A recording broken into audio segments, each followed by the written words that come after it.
Hello, it is Anshu Sharma here. Welcome to my channel. There is an energy behind each alphabet. In the beginning, everything is created and maintained by God only. The idea that there is an energy behind each alphabet has been explored in many traditions. For instance, in Jewish tradition, they have attributed divine energy to each Hebrew alphabet. Kabbalists believe that each letter is associated with a cosmic force.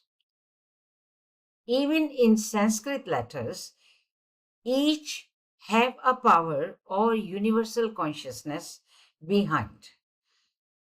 Vedas are full of mantras on this concept only, that each Sanskrit letters has a universal consciousness and power behind it. Vedic mantras are, in fact, energy codes. In the beginning, each letter of mantra was spoken separately and in continuity to accomplish a particular sound energy and a particular vibration and a particular geometrical pattern. So when mantras are chanted with sound correctly, they emit energy. So you can call these mantras as energy codes, and like passwords, they have the potential to unlock energy. The energy that is unblocked through repetition or through chanting has the potential to manifest, giving you a physical manifestation depending on what mantra you choose and what you wish to manifest. Example, health, material comfort, or a progeny, people who do not have a child, they can chant certain mantras. So these Vedic mantras, these sounds, when they're spoken in right sequences, are center of energies having the potential to manifest a particular desired form if they are repeated. So these mantras are energy codes. Initially, they were taught or they were spoken and passed on through speech. So disciples heard them and repeated them correctly. Later on, they were written down because it was felt that it's difficult to preserve these sounds in the memory. And then later these sounds were codified. So it's very important to chant these mantras correctly for the energy to emit. In actuality, these sounds have to be spoken in right sequence without manipulating the gaps between the two words. So they have to be spoken in the correct order, in correct continuity. And from these mantras only, initially, classical singing originated.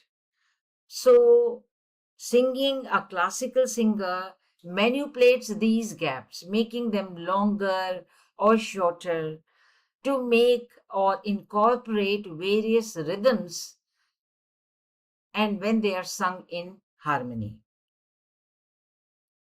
So we can comfortably arrive at an understanding that all letters and numbers of every language on earth first originated by spoken alphabets first and then changed into spoken words. Now we talk about what is mantra siddhi. When you chant a particular mantra a number of times in a correct order and in a with the correct sound frequency, then you attain mantra siddhi. Mantra siddhi is the you attainment of divine powers and the yogic powers, which are, you can say, are contained as seeds within a particular mantra. So you invoke that particular energy, and on invoking that particular energy starts moving from its potential form to kinetic forms. And then through thought power, it manifests physically. According to the tantric text, to attain mantra siddhi, you have to repeat a mantra a specified number of times. Normally, the number of letters in the mantra is multiplied by 100,000. So now I give you some of the popular mantras. Gayatri and Lakshmi Gayatri mantra are very popular mantras. So Gayatri mantra is considered one of the most universal of all Hindu mantras.